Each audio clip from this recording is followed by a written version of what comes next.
Ladies and gentlemen, welcome to the launch of the Water and Energy for Food project for West Africa. Today is Tuesday, the 29th of September, and we are very pleased to speak to you from Abidjan, Ivory Coast, and to have participants from over 15 countries in the whole West African region and beyond. My name is Luca Ferrini, and I am the hub manager for the project here in West Africa. And with the team here, we are very pleased to present to you the project today and have an exchange about opportunities for mutual cooperation and exchange. If you joined this meeting, it's probably because you also spend time reflecting on questions of food production and energy use and water use in food production. And beyond that, over the whole value chain of food production, food transformation, food storage, and food transportation.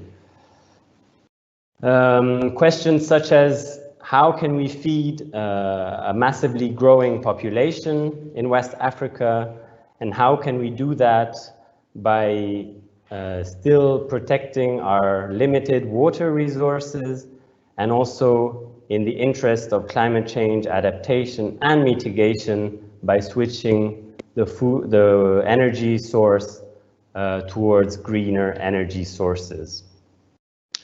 Also, if you participate in this webinar today, it's probably because you have answers to some of these questions. For example, you might be a private company proposing solar solutions for irrigation, or green solutions for freezing and cold storage, or for water collection and irrigation. So we will be pleased to have this discussion with you today about how, in the context of this project, we can collaborate on these solutions. So we had a couple of technical issues. We hope you can hear us well. In case you have colleagues who also want to join this call right now, feel free to forward them the new link. There is a new link that has been changed around 20 minutes ago. So please forward that to interested colleagues and they can join as we go along. So once again, welcome. We are pleased to have you on board, and over to the moderator for the session. Thank you very much, Luca Ferrini. So also from my side, I would like to welcome you to our West Africa Hub Kickoff. Thank you for each and everyone for being here with us to find out more about our work and our activities here in West Africa. My name is Hannah Zander, and I work as a technical advisor for the We for Food West Africa Hub, and I will moderate today's session. So first of all, also from my side, apologies for the technical inconvenience. So as Luca said, please forward the link, and the new link is also posted in the old event. So I hope everyone will be able to join today's session. At first, I would like to present our team members. Since you already got to know our hub manager, Luca Ferrini, I will directly hand over to my colleague, Michel Digbeu. Thank you.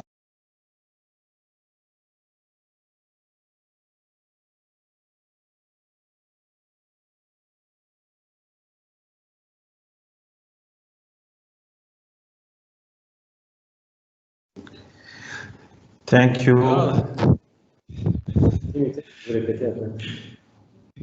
Thank you all. My name is Koulibaly, and I work as an administrative and accounting assistant in the project. Thank you. Hello, my name is Michel Digbeu. I am Water and Energy for Food Technical Advisor. Thanks. Okay, thank you for these presentations. Today we have participants from various countries in West Africa, and I would like to welcome all of you. So we have namely participants from Ivory Coast, Senegal, Benin, Ghana, Nigeria, Mali, Burkina Faso, and so on. So we have a lot of participants and also a huge variety of companies and institutions you're working for. We have guests from different research organizations, financial organizations, private companies, universities, NGO, regional organizations, governmental organizations. So we are really looking forward to a diverse discussion with all of you and to get to know your points of view and your insights. Before we start, I would like to draw your attention to the fact that today only presenters can talk. So we invite you to post all your questions and comments in the chat function. You find the Q&A box on the right side. Please, you can also submit your questions anonymously if you would like to. And you can like also the questions of other persons to increase the possibility to the questions to be asked to the speakers. Some last technical remarks. The session is recorded and you will afterwards find the video on the We4Food website and on the respective YouTube channels. You can also turn on your live captions in English or automatic translation in Arabic, French, or Spanish by clicking on the CC button below. Okay, before we start, I would like to give you a short overview of the agenda that we are following today. So we will soon start with the presentation of our hub manager, Luca Ferrini, to learn more about the West Africa hub and our activities here. To afterwards have a Q&A session. So there we invite you, please post during the presentation already your questions in the chat box. Afterwards, we will continue with an input of our project consultant, Nadia Rabid, who will present an overview of the innovation landscape in West Africa, to then conclude the West Africa Hub Kickoff by another Q&A session, as well as closing remarks. So with this said, I would like to hand over directly to Mr. Luca Ferrini for the presentation of the We4Food West Africa. Luca. Thank you. Next slide, please. So I would like to start with an example from the field. Take a small farm of the average producer here in the region. The image you see in front of you could be from northern Ivory Coast, just as well as it could come from any of the Sahelian countries, from Senegal through Mali to Burkina Faso to Niger. A highly arid context with high need for increasing food production and ensuring a steady access to water and energy for its mobilization. So you see the young person in the image, he's growing maybe moringa or tomatoes or onions, and he is in need of regular access to quality water for irrigation, and to mobilize that water from the underground or from nearby small sources of water, he needs, of course, energy. Either he finds that energy in his own arms by carrying buckets to his field, or, of course, ideally he would have access to a technology that allows him to do a more intensive production. And this is where we see the potential for the Water and Energy Food Project and the nexus that entails in accessing these technologies to improve and make more efficient the access to water and energy. Of course, energy will also be used then to store the food that is produced, to also bring it to market, and to again freeze it or keep it in cold at market location while it awaits its final customers. So throughout the whole value chain, there's of course a lot of energy and also food usage. So what are the kind of solutions we're looking for? Next slide, please. We are looking for solutions that switch from traditional uses of energy and water to more efficient and greener uses of energy and water as inputs for the core problem we are trying to address, which is insufficient food production, or put positively, to increase food production for local markets and increase food quality for local markets by improving the inputs. So for example, here in the image in front of you, you see a solar panel being used as a source of energy to pump the water to the garden, and also to store it, of course, in the water castle you see behind you. And the irrigation systems can also be made more efficient through use, for example, of drip irrigation or other technologies which also improve and reduce the use of water. Maybe by choosing the time of day when irrigation happens, or simply by reusing used water elsewhere and treating it. Next slide, please. So what we're looking to do is to identify these green innovations throughout the value chain of food production, independently of the subsector you are active in as a company or as an NGO or as a ministry. You might be overseeing some projects in the field. We are looking to identify these innovations and support them to be more broadly used, to be financially more attractive, and to be especially more attractive for the producers to be used. So whether by improving the knowledge of the products or by improving market access to the products, we look to intervene on the whole value chain, from production to transformation to conservation to distribution of food produce.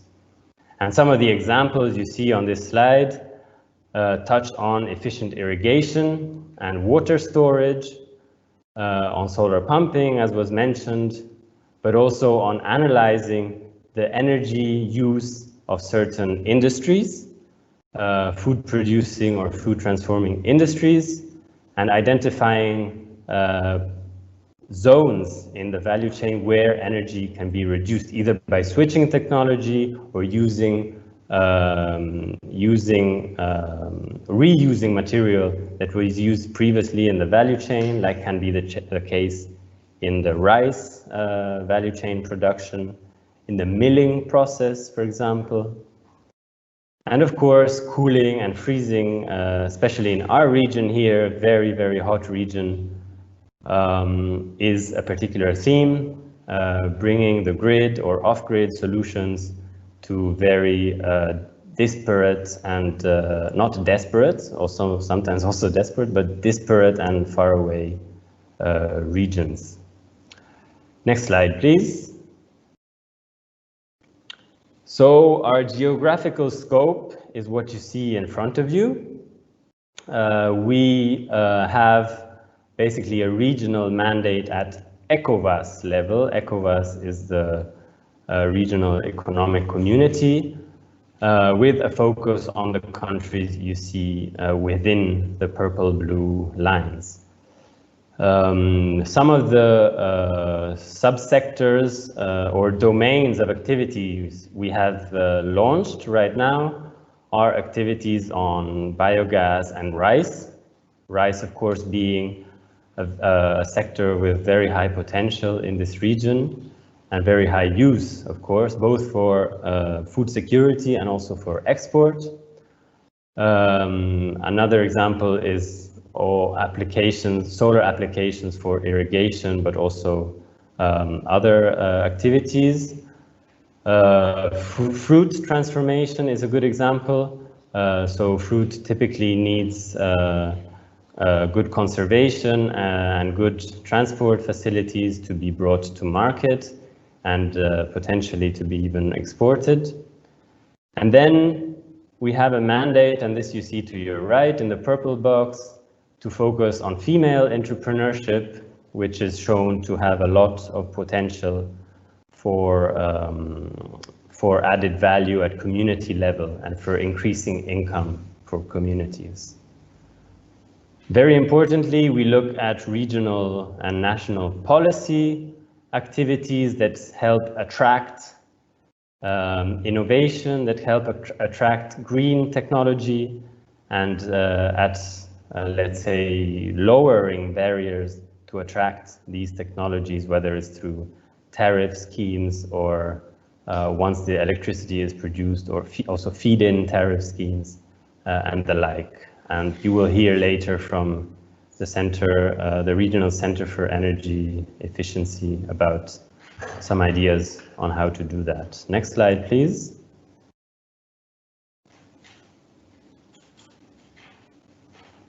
Of course, we look at results, like all good projects try to do, and we aim to support, and we're on the way to supporting up to 20 innovative small and medium enterprises, and through them to reach the farmers, which we estimate at 50,000 in the region. These will be the farmers using or benefiting from the adapted greener technologies. Of course, we look to mobilize investments for them, of course, and linking to the financial and banking sectors, and also to work on policy to attract greenness in the agribusiness sector. Next slide. So our analysis of the participants, as we try to do a customer-friendly presentation, was that you, the participants, broadly fall under one of three categories. The first one being agribusiness companies. So maybe you are a small supermarket chain in West Africa, or you produce fruit juices, or you produce dry nuts to be sold across borders or within one country. And in that case, we will tell you how it's possible to cooperate with us, or give you inputs at least. You could also well be an innovator, what we like to call innovator, someone having developed or selling a technology that can be used in agribusiness to reduce to reduce energy and water consumption. And there, of course, you have different modalities to cooperate with the project.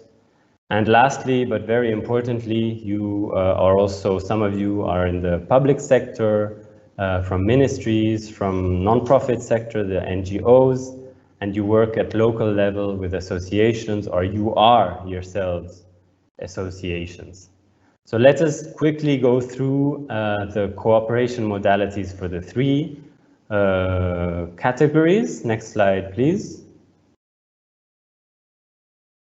So first, if you produce, transform, or transport food, we can offer to put in place public-private partnerships with you, meaning, for example, that if you have an investment idea within your company to switch to a different energy source, or to improve and reduce your water consumption per unit of output, you might want to purchase or to switch to a solar system, or to a biogas system, or to a lower energy intensive water storage system.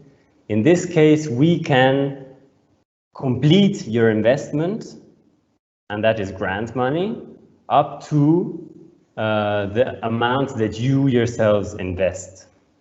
So that makes a public-private partnership of 50-50%. We will go into more detail in the question and answer session, but basically it's up to you to submit to us your ideas and convince us that it's sustainable and attractive to the market in the medium term. Next slide, please. If you are the company selling those solar panels, or selling those solar pumps, or selling those refrigeration systems, you fall under the category of innovators for us, and you can participate in the innovation contests, that's competition, to have support from us in terms of financial and technical support. That can also include that we put at your disposal some experts. And for that, you have to watch out for our innovation call coming out soon. And again, there is no specific need, there's a specific need for you to justify and explain to us where you're active and how your technology is sustainable and attractive to the market, meaning that it's also purchasable by the average producer. Next slide, please. If you are a non-for-profit or a public sector institution or a cooperative, of course, we are also interested in working with you. The work you do is important and allows to mainstream lessons learned from the private sector cooperations. So for anything from pilot projects to trainings, to policy work and to analysis of markets, national or regional or local markets, we are also open and interested in collaborations. Next slide. So how are we able to offer all of that? It's thanks to our donors and a large and highly innovative initiative called Water and Energy for Food at global level. Next slide. Here you see the donors, starting with the German government and following with the Dutch government from the Netherlands, the Swedish government and the United States of America. And soon the EU's DG DevCo will also join with its own contribution. So we are looking forward to welcoming them. Next slide. The total investment amount available for activities is $65 million over the following nexus or the nexus topics you see in front of you, touching, of course, on water, energy, and food. Next slide. And the way the initiative looks to intervene covers a wide range of instruments and intervention areas. Next slide. The overall goal is, of course, to increase food production. Sometimes people hear water and energy for food, so they hear water first and they think it's a purely water-driven project. The key here, the end goal, is to produce more food and make it of high quality and accessible to the local and international market. So this is what we look to achieve. Next slide, please. And we are one of various hubs, some of them, those in green, managed by GIZ, so our colleagues and ourselves, and others managed by USAID managed hubs and teams in other regions worldwide. Next slide. So that was the input. Feel free to write your questions in the chat and we will go through them in as much detail as we can. Thank you, and over to Hannah. Thank you very much, Luca, for these insights and our project strategy and the activities. So we still don't have many questions. So while we wait for your questions, please write them in the chat. I will hand over for first feedback to our rice expert. So Ernst Zippel, he is an expert from Africa Rice, also based in Abidjan. I hand over to you.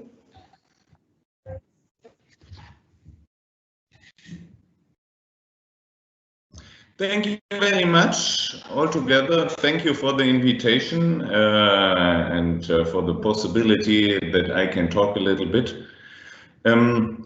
I work for Africa Rice. Africa Rice is a research institute in West Africa based in Abidjan. with several research stations all over the continent. We have 28 member countries, all are African countries. And we have research in many different areas. We are looking at good agricultural practice. We are breeding new varieties. We are focusing on mechanization and harvest and post-harvest technologies. So you see that Africa rice is quite often connected to water, to energy, and of course to nutrition, to food. And of course, Africa rice has another very important point. We are hosting the biggest gene bank for rice in Africa. So we have 25,000 varieties in our gene bank here in Côte d'Ivoire. The solutions Africa rice is proposing are driven by several points. First point is surely the development of smallholders and to ease the life of the farmers in Africa. We are looking to assist all our member countries for self-sufficiency, in our case, especially in the rice sector. And as rice is a crop which is quite important and growing in the consumer value, so it is quite a hard job to do to reach this self-sufficiency. And of course, we are in a climatic changing situation, so we have to assist the farmers in one point to adapt to this changing environment. And of course, we have to contribute with our research also into stopping this emission of CO2 and other climatic effective gases. Now I come to the innovation which I want to show you.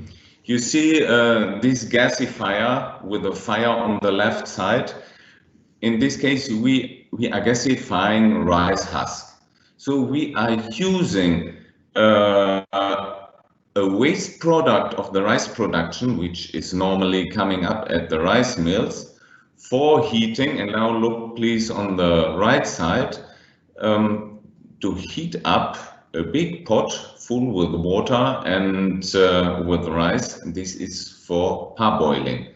So before people used wood to heat up the water and to parboil the rice, now we have no more the need in cutting down the forest. Now we can use the rice husk and we can heat with it.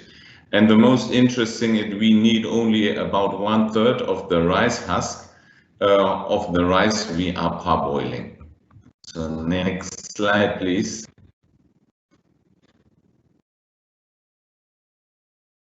I can't see the next slide.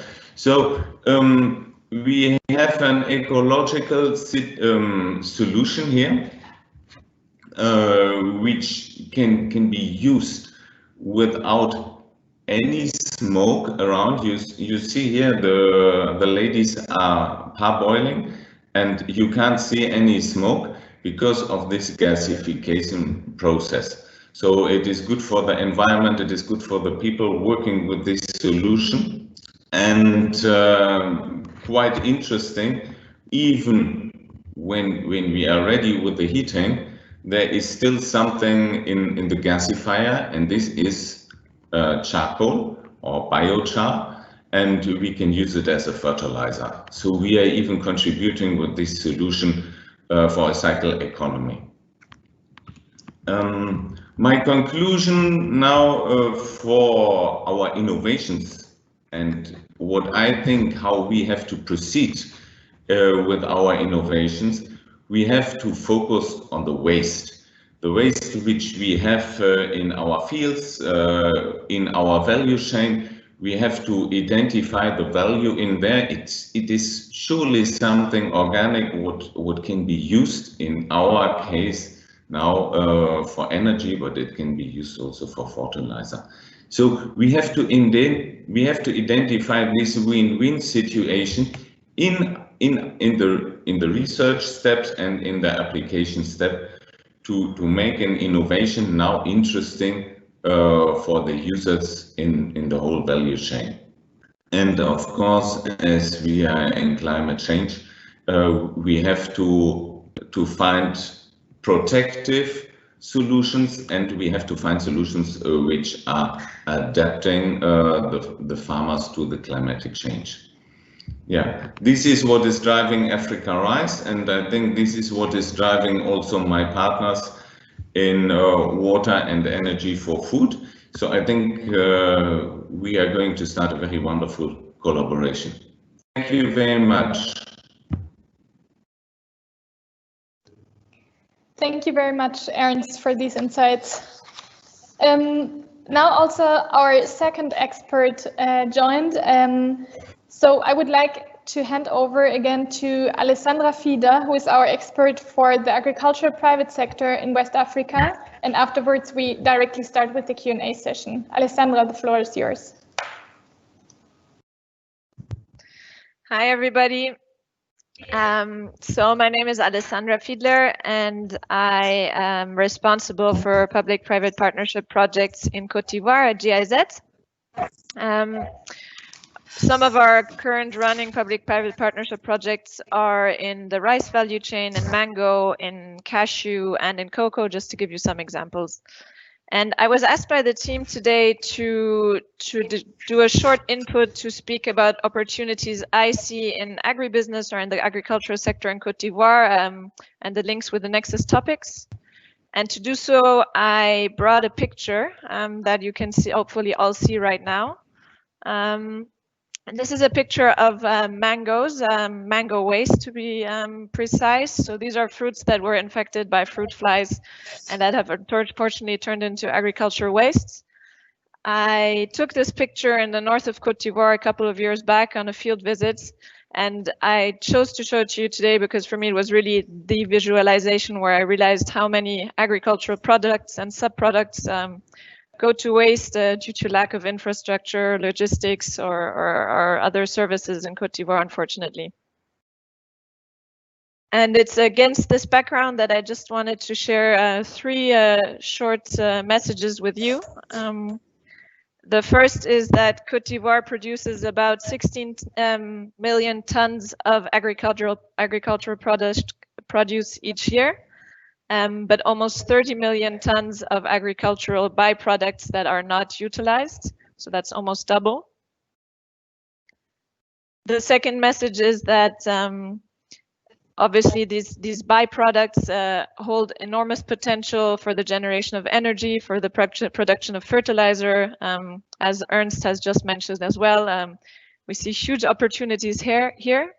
And there are already very interesting actors on the ground in Côte d'Ivoire that have developed great approaches to valorize these byproducts.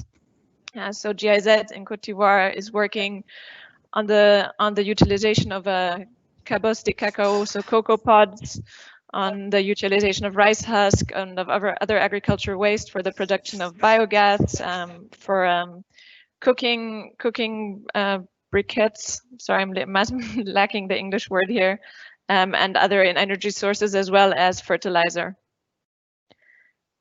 And the third message I wanted to share with you today, it's more of a statement, and the statement is that in 2030, so in 10 years, the buses of Abidjan, the public buses of Abidjan will run on Hevea seeds. So I admit that this statement might sound a bit utopian, and I also admit that I wanted to end my input on a optimistic and maybe a bit inspirational note.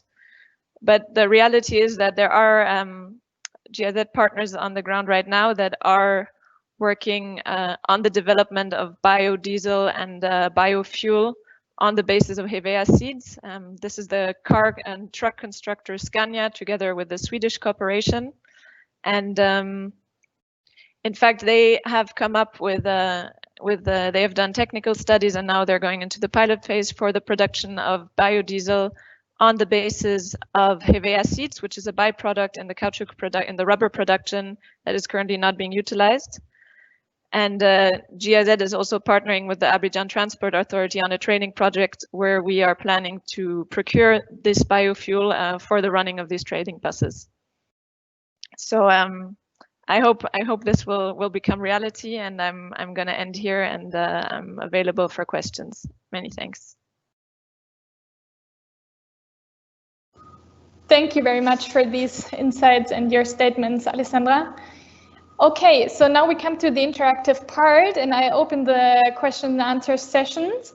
At first, I would like to hand over for the first two questions to my colleague, Michel Digbe.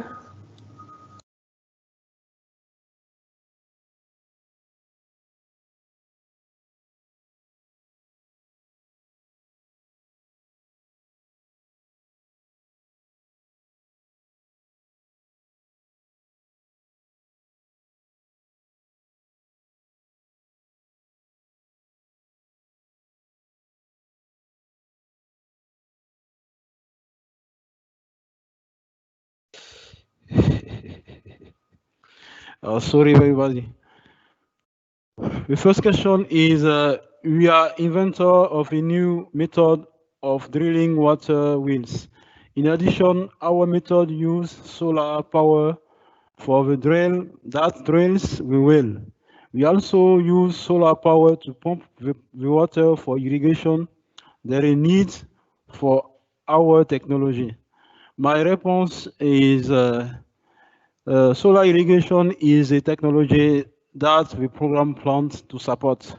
So you can apply for next year's call for inventor competition. The second question is, I am an innovator from the United States. Would I be wasting my time to apply? My response is the competition is open only to innovators who are present and active in West Africa. So I laisse Mr. Lucas to continue the response of question. Thanks.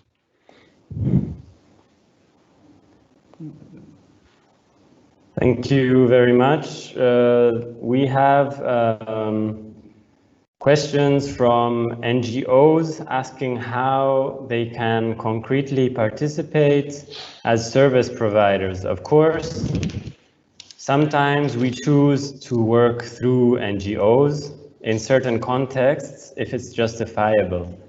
So in that case, either we launch ourselves a call for service providers through usual GIZ channels, or you can get in touch with us and tell us what you can do with our funding. Yes, those are the standard procedures. Another question is about how the companies are selected. Of course, we do our best to be transparent in terms of criteria. So for the innovation calls, all information will be public, and those submitting proposals will be able to follow the list of criteria one by one and explain to us in detail why they think they match that criteria. And that will typically be the sustainability of the solution they provide, the attractiveness to the market. Is there a market for that solution? So maybe you've done a market study, or you have evidence that that the market is open to your solution. And then, of course, you have to work in, your technology has to be relevant for food, for the food and agribusiness sectors. That includes the vegetable sector, which someone also asked about. That's the response to that question is yes.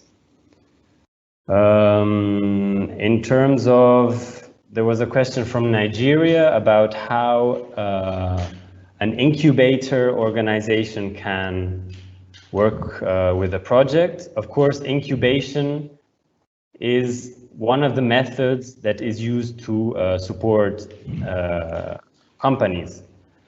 We don't have a mandate to support early stage company ideas, but companies that have proven that they can exist. Maybe they've existed for 2-3 years and they're looking to scale up.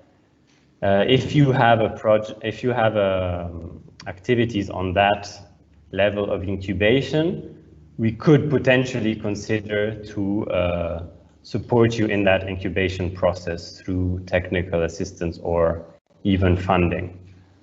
But of course, we need the details in writing or to call separately about that.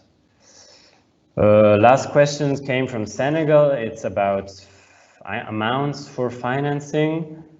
We can support companies with typically between 50,000 and 150,000 euros. So something between those two limits is doable. There again, the key is to have to understand what that funding will help the enterprise do. Will it help it to access a new market, or will it help it to establish itself in an existing market? It needs to be clear for us what this extra funding will bring. Lastly, the total, there is no earmarked amount per country. It really depends on the proposals we receive. We try to have a geographical variety, but of course, if on the basis of criteria, a majority of innovators come from one country, we will meet that criteria and work on that basis. And for the whole region, is the 10 million euro that we have at our disposal. 7 million for operating the calls. Thank you. Okay, perfect for these answers already. I will quickly switch the role and also answer some questions.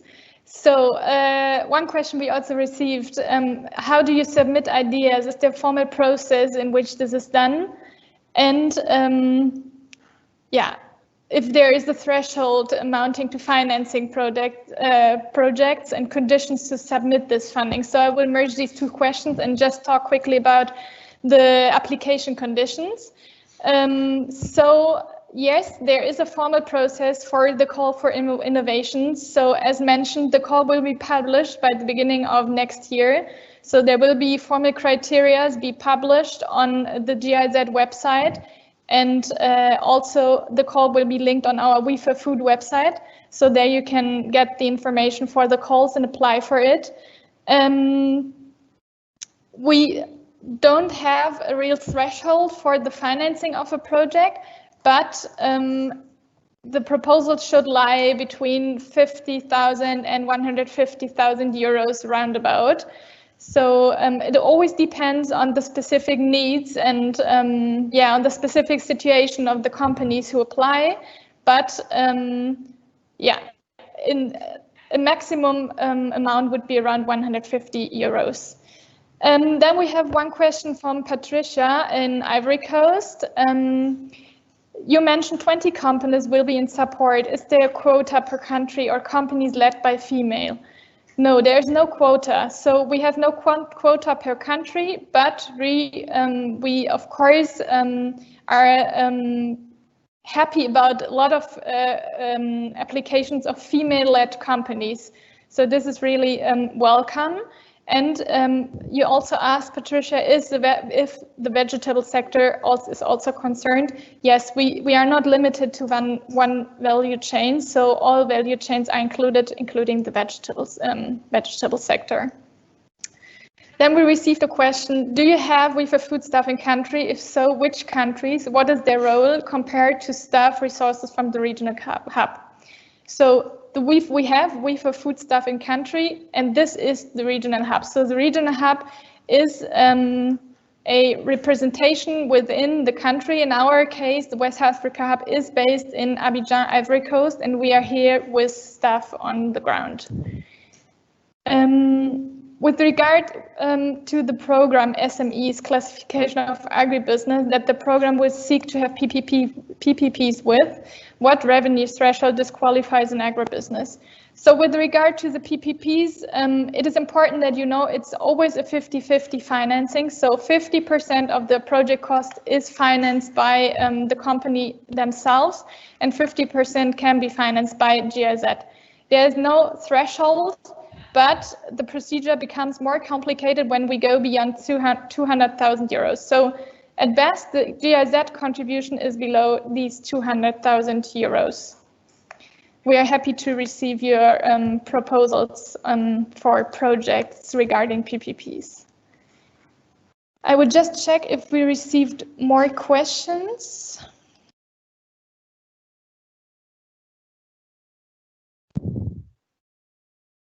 I think for now we are fine, and we will answer the last questions in the chat.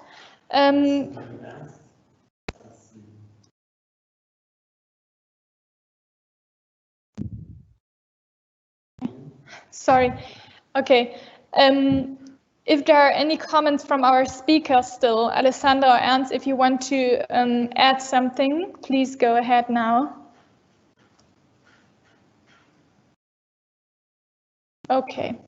If there are no comments, we can continue. And we are now continuing with the presentation of the framework conditions and market-ready innovations that are already present in West Africa at the Nexus Water, Energy and Food. And we are here hearing a short presentation of our project consultant, Nadia Rabid. So I hand over to you, Nadia.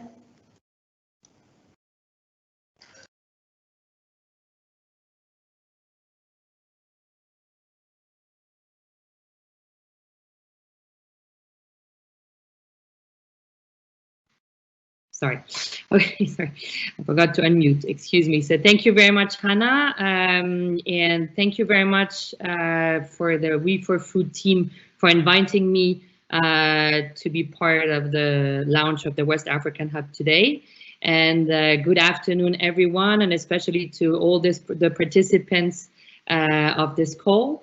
So as Hannah was mentioning, I will talk about the innovations that are available today in West Africa.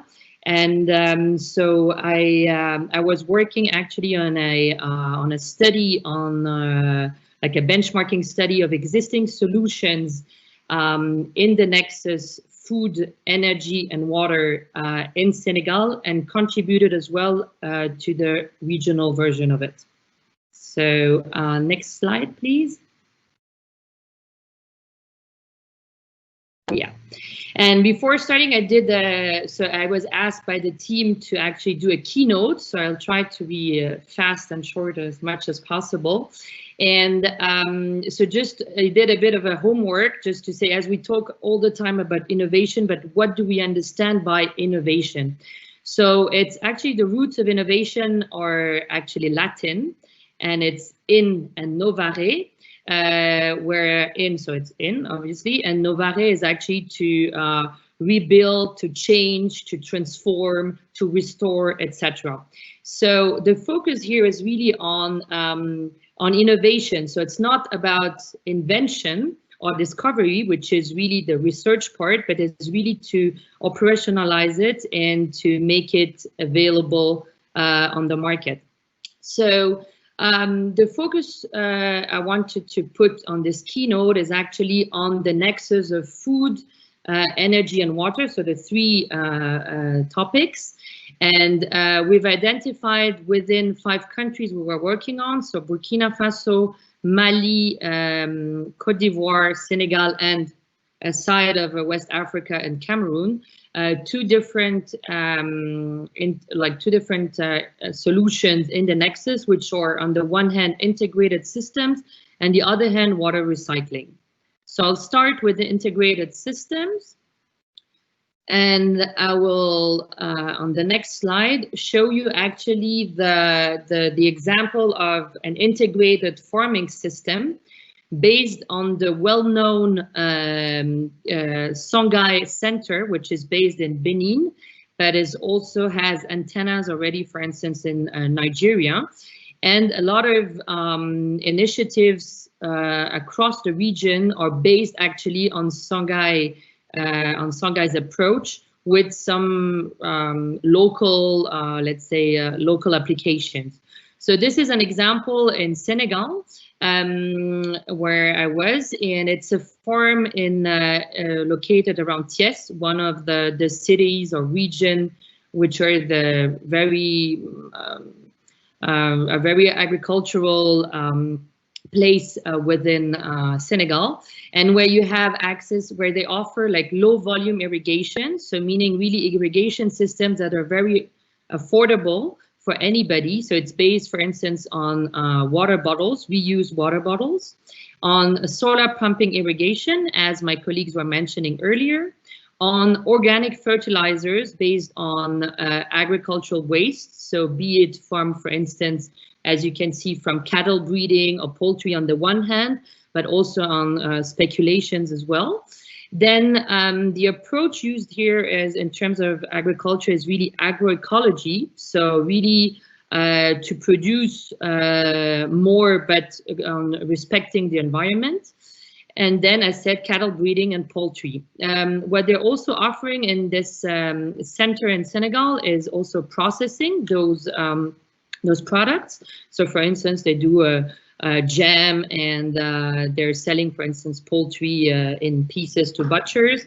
And they're also offering training to agripreneurs, and because they're also having an incubator and accelerator within their farm system. They will offer soon an eco-lodge where they will be able to train those agripreneurs, as well as tourists that want to learn more about their system, as well as aquaponics.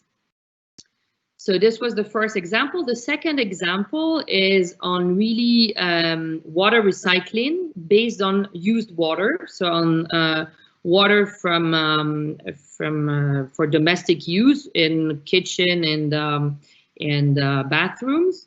So not on fecal waste of people.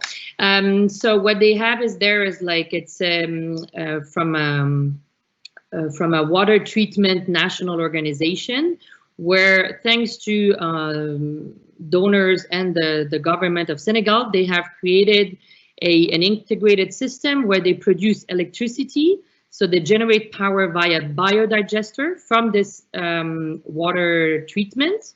And thanks to that, they can save about 30% of their electricity bill for their own usage at the water treatment station. They can produce also organic fertilizers, which are very rich in nutriments for the soil and for the speculations, and which they're selling to neighboring farmers, or actually even households that are actually living in peri-urban Dakar, so in peri-urban area of the capital city of Senegal. And they're also producing clarified water for irrigation for those 200 plus parcels next to the water treatment company. And then the next slide, please, is more on how actually some framework conditions or levers could support to improve the upscaling of such integrated nexus innovations. So these are the results of the interviews we have made in the 5 countries I was telling you about earlier.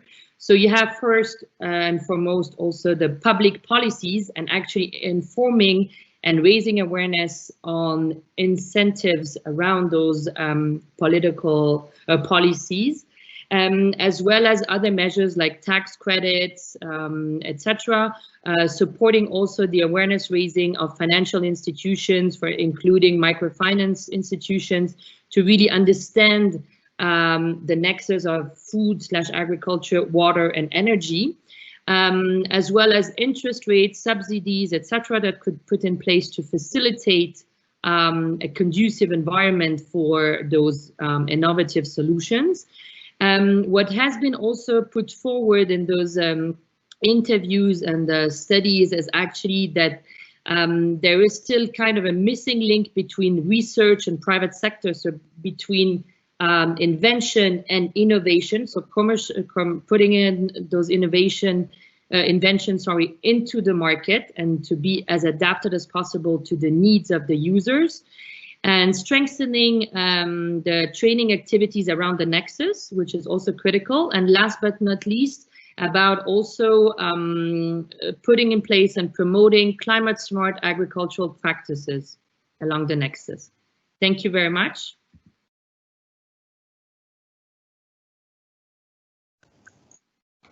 Thank you very much, Nadia, for this interesting presentation. Okay, before we start the Q&A session, we will hear one other expert, who is Siré Diallo. He is an expert for of the ECOWAS Center for Renewable Energies and Energy Efficiency, ECRE. And I would like to hand over directly to you, Siré, please.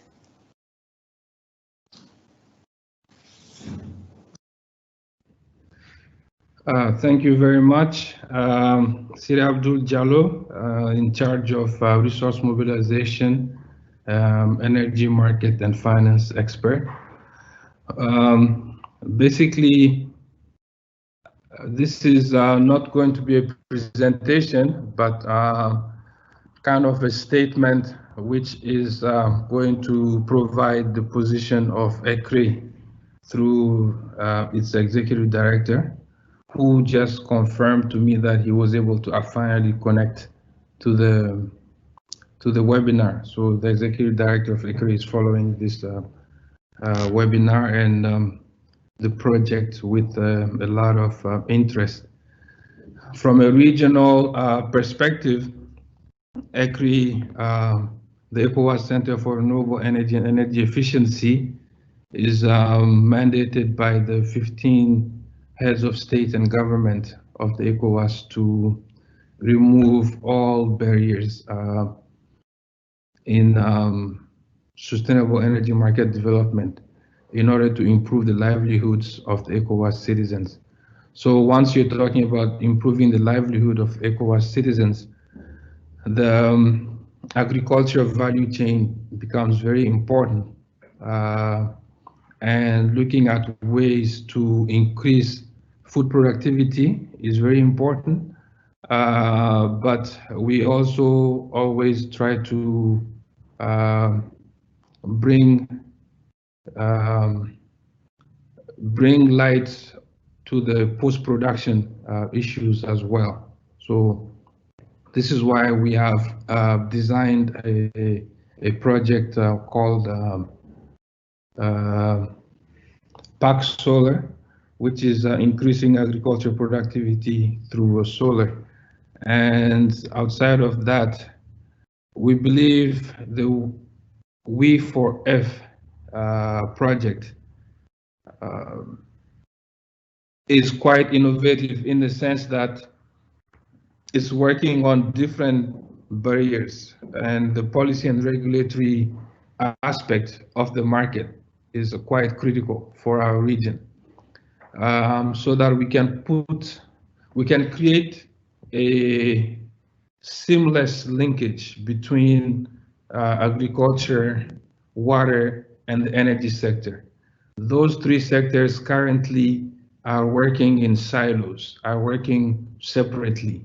So with the collaboration with ECRE and the water and energy for food, we are looking to try to find a way through a multi-stakeholder platform so that we can put these three sectors together and make sure that they're able to collaborate and they're able to put in place a conducive environment for private sector, for better private sector engagement. Some key actors also are the local authorities who are very much involved at the very local level and can be drivers for change and drivers for innovation. So it will be important in the implementation that we see how to get those local authorities involved, because they are in touch with really the key targets of a project like this. Of course, there were questions from incubators. We have done a very good assessment of incubators in the 15 member states through our certification program, which aims to build the capacity of energy entrepreneurs in terms of business development and financial capacity as well. So it would be good for us to see how to leverage such activity that has already started, as well as looking at our own bioenergy policy, which has led to the creation of the Africa Bioenergy Partnership. I think one of the first presenters talked about using the gasifier stove to process rice, and then you get biochar. So ECRI has been thinking about, I think the bioenergy partnership was established about 4 years ago.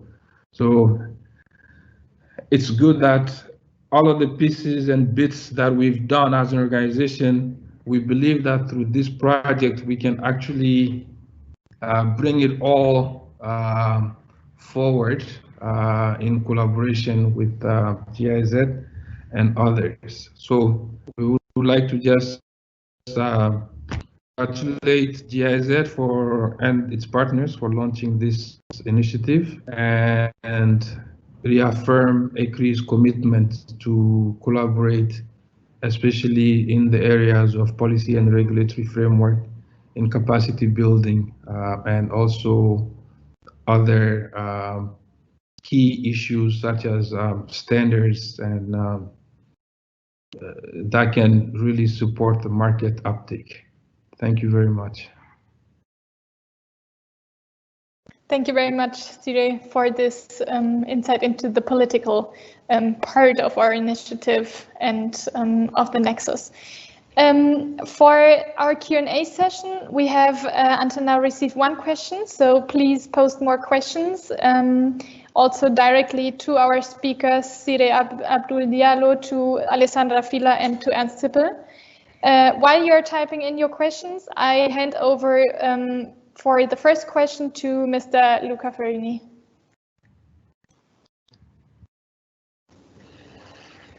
Thank you. We have a question from Mr. Sanya, CEO based in Senegal.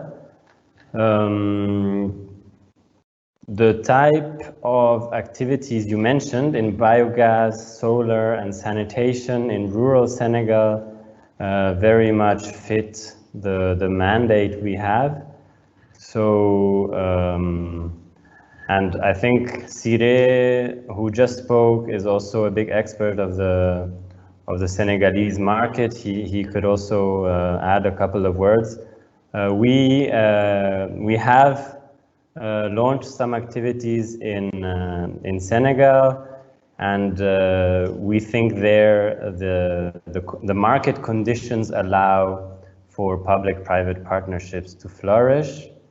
So therefore, we would suggest that tool to you, Mr. CEO, for considering a joint activity. Michel will elaborate a bit and give an example of what we also are doing in Senegal already, and then Sire can add. Thank you.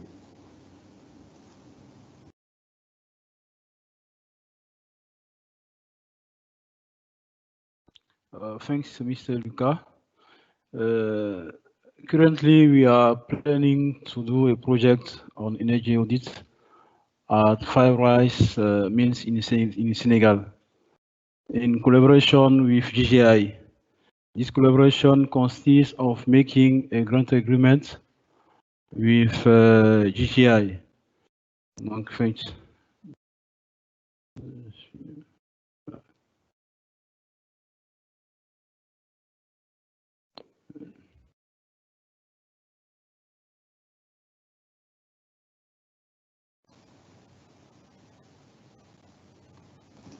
Okay. Sire, do you want to react on this again?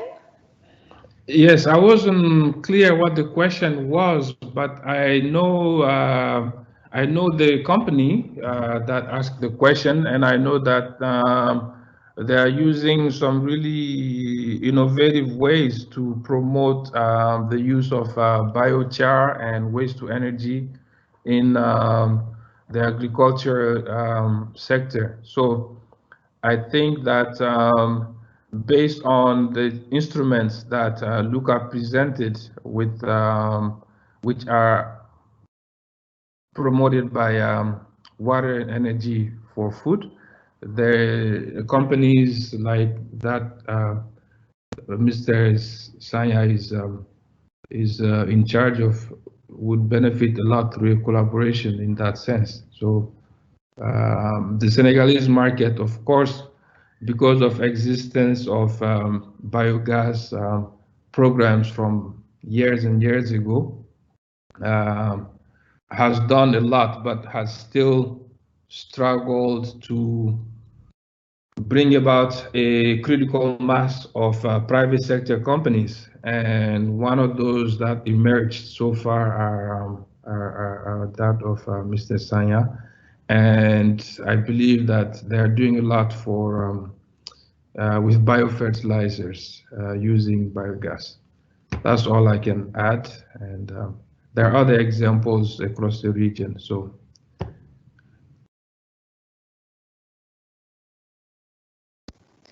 Okay, thank you very much for these experience that you shared with us today. Alamanya Sanya asked another question, so I will again hand over to Luca to complete the answer.